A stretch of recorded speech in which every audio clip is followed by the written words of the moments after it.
Hai semuanya, perkenalkan nama saya Rich dari RichB77. Ya. Hari ini adalah hari ke-17 episode Cicil Bitcoin Sampai Nikah. Bukan hari ke-17 sih, episode ke-17 Cicil Bitcoin Sampai Nikah. Gak nyangka sampai episode ke-17 ya. Tetap konsisten buat eksperimen saya pribadi dan eksperimen jika Anda nabung Bitcoin itu secara DCA atau Dollar Cost Average. Yang nggak tahu DCA itu artinya nyicil lah belinya itu, nggak lamsam itu penuh langsung jeduk itu beli Bitcoin, nggak. Ini saya cuma mau ngajarin, ini bukan financial advice ya. Saya nabung Bitcoin karena mungkin itu koin yang berfundamental atau berteknologi di masa depan, jadi saya beli masa depan istilahnya, dan saya beli Bitcoin itu. Tapi sebelum kita cicil Bitcoin, kita akan bahas sesuatu yang mungkin lagi tren di hari ini itu. Oke, kita akan bahas dari pertama yaitu kebijakan tarif Trump. Kita ketahui tanggal 2 April itu Trump ngeluarin tarif buat negara-negara itu. Dan kita Indonesia itu kena 32%. Ya itu jumlah yang sangat besar sih, karena mungkin kita gabung BRICS itu. Jadi adalah boykot buat melawan Amerika itu loh. Dari negara-negara dibuatlah BRICS itu. Jadi ini sebenarnya sih dampaknya itu berantai ya, atau nanti dampaknya berantai karena apa? Jika Anda impor barang dari Indonesia ke Amerika, itu barangnya akan tambah mahal karena kena pajak 32%. Karena ada pajak lagi ya 10% kalau nggak salah, itu pajak dasar plus pajak derivatifnya 32%. Nah, jadinya 42% kalau nggak salah ya, sebaca saya di halaman Metro TV ya, itu aja. Ini ada screenshotnya, saya tampilin di sini. Nah, itu saya baca di sana di 42%. Entah bagaimana itu syaratnya, cuma itu akan memberatkan bagi Indonesia karena kita punya banyak impor barang dasar ke sana kayak brisket dan segala macam itu ke Amerika, karena Amerika itu suka pakai brisket, arang brisket itu mungkin akan terdampak juga. Kita impor banyak hal ke Amerika karena warga negaranya banyak, plus kita pakai USD kan untuk mata uang perdagangannya, itu yang membuat kita sangat perlu Amerika di Indonesia ini. Dan jika kalian tahu, jika barangnya masuk ke Amerika mahal, daya beli Amerika itu turun. Nah, itu akan berantai ke ekonomi Indonesia. Terus IHSG pun udah turun, S&P 500 itu udah turun 5% hari ini. Itu sangat tajam, 5%. Jadi jika barang di Amerika mahal, tidak ada yang beli, jadi yang impor ini percuma dong. Dia akan meminimalisir impornya karena pasarnya tidak seseksi itu, karena harganya terlalu mahal, orang Amerika enggan beli. Terus ketika enggan beli, impor sedikit, produksi menipis, jadilah PHK. Tapi kalau China dia tetap lawan karena dia kan punya lebih kuasa, negara maju lawan negara maju is fine. Tapi kalau negara seperti kita, negara berkembang, mati gitu.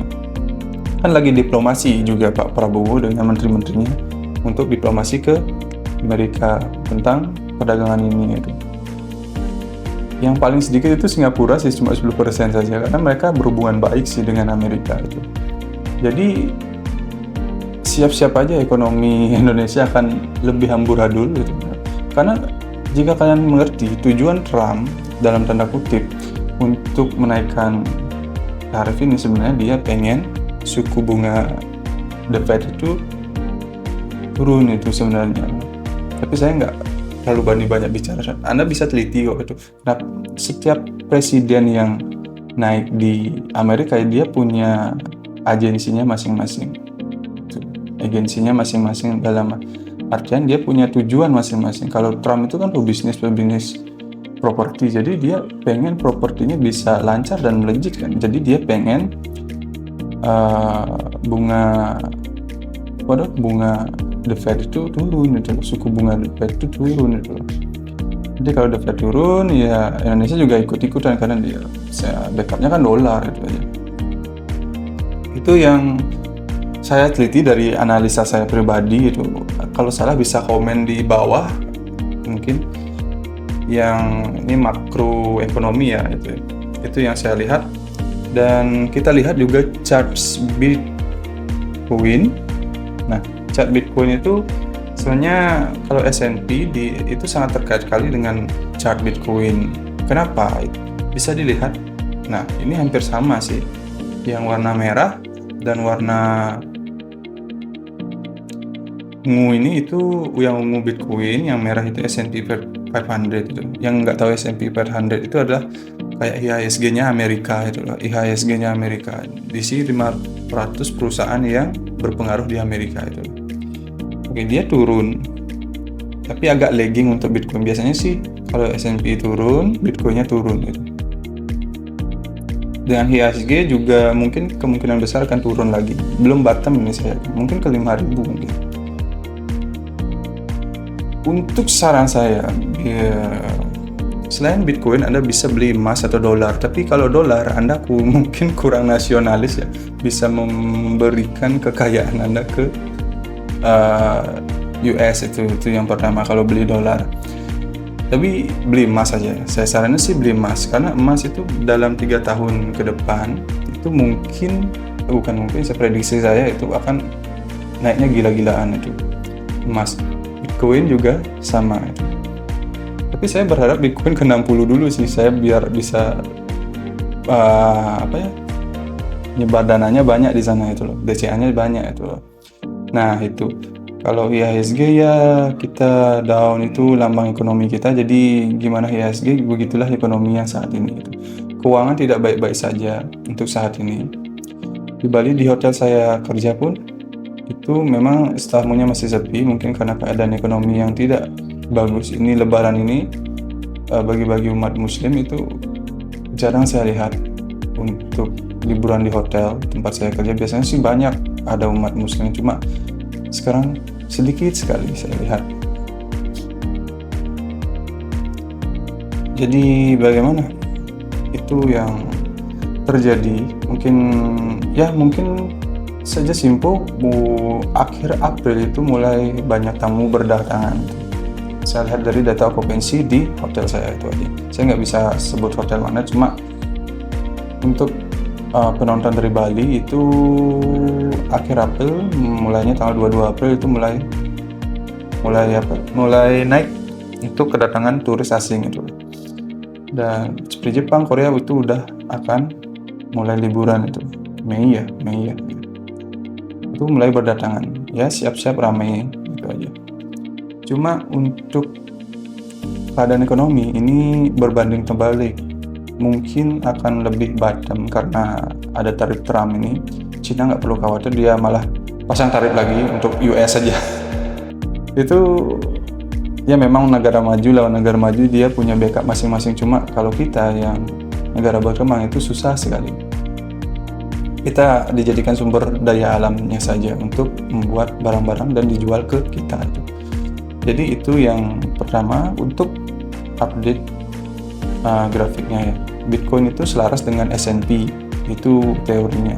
Tapi mungkin akan berubah kolerasinya, mungkin pada cycle ini mungkin tidak akan ikut S&P. Tapi dari dulu sih ikut S&P dia grafiknya. Kalau S&P turun, dia turun itu aja. Nah ini untuk gold per gram itu hari ini per tanggal 7 April bulan 7 April ya 2025 itu per 1 gram itu 1,6. Jadi saya nabung emas itu dari harganya 800. Sekarang udah naik gila-gilaan. Jadi yang punya portofolio emas itu outperformnya lebih saya, Bitcoin saya. Jadi selamat yang nabung emas itu portofolionya outperform itu aja. Jadi kalau semua indeks jenis aset itu turun, dia melejit sendiri emas itu.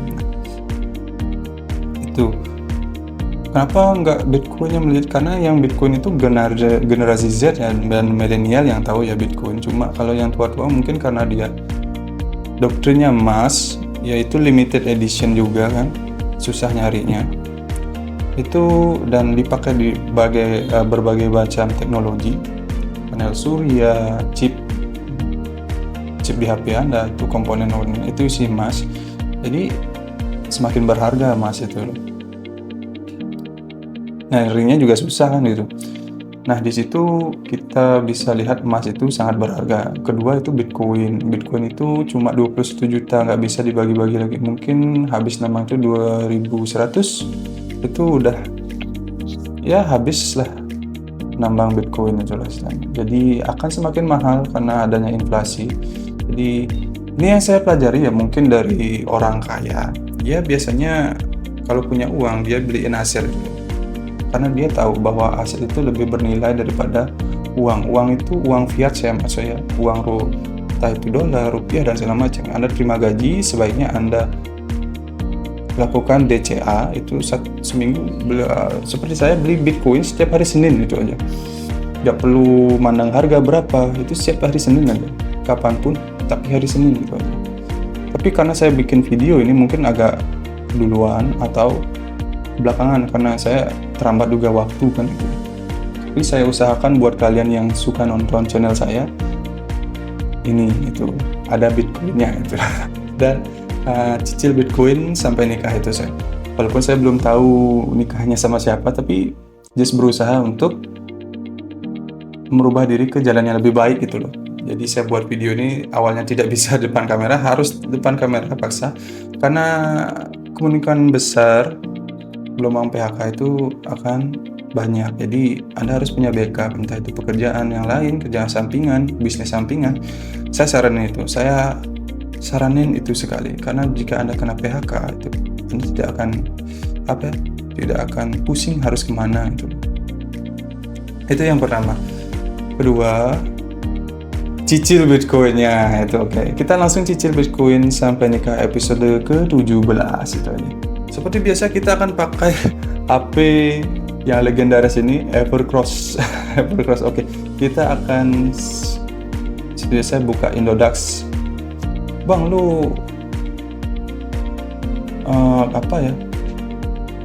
promotion di Indodax? Enggak, ini cuma bersejarah saja. Ini exchange pertama yang saya buat. Ini ada fotonya di sini. Pertama sekali 2018 saya beli Bitcoin 100.000 ya. Kalau beli 1 juta udah kaya raya dari saya dulu. Saya mulai investasi dari umur 15 sih. Oke, kita langsung cari Bitcoinnya. Seperti biasa kita buy 350.000. Next, buy now. Oke, kita dapat 0,0002 Bitcoin. Back. Kita akan lihat wallet kita.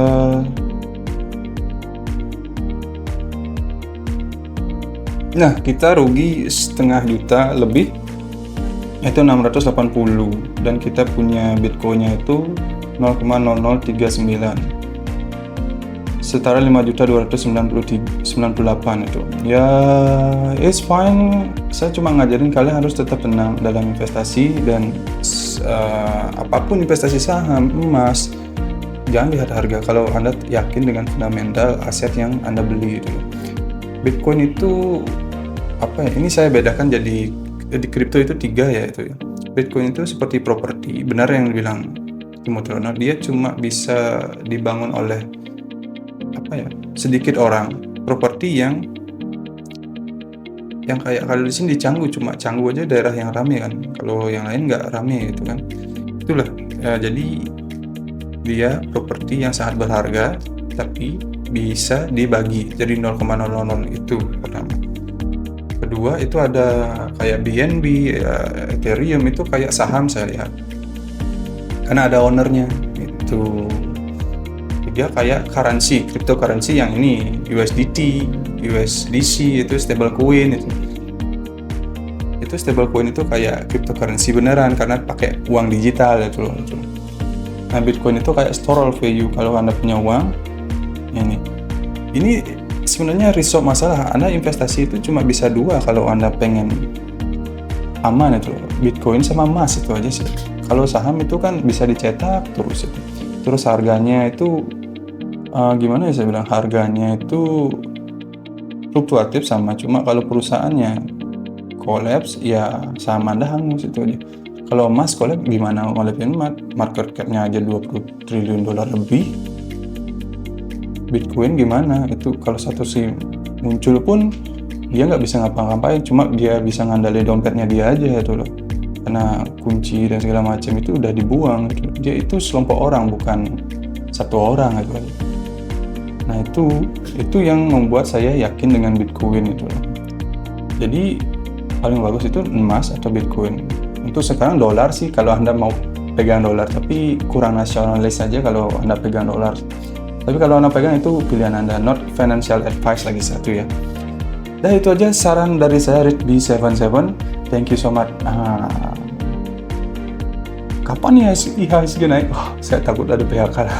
Tapi nggak apa-apa, karena saya ada backup juga. Jadi kalian harus punya backup dalam kehidupan. Gak punya backup, COVID mati lagi, COVID kedua mati lagi. Itu yang saya alami ya, pengalaman pribadi, cuma sharing aja. Sampai saya tahu dunia investasi itu dari COVID gitu. Kalau nggak ada COVID saya nggak tahu. Sebelum COVID saya udah tahu sebenarnya, cuma lebih belajarnya itu pas COVID itu. Kita nantapin skill itu pas COVID itu. Nah itu aja, Meri Sate, Meri Canang, tetap santai, investasi itu menyenangkan itu. Rugi nggak apa-apa dulu, karena kita beli masa depan sini. Thank you so much.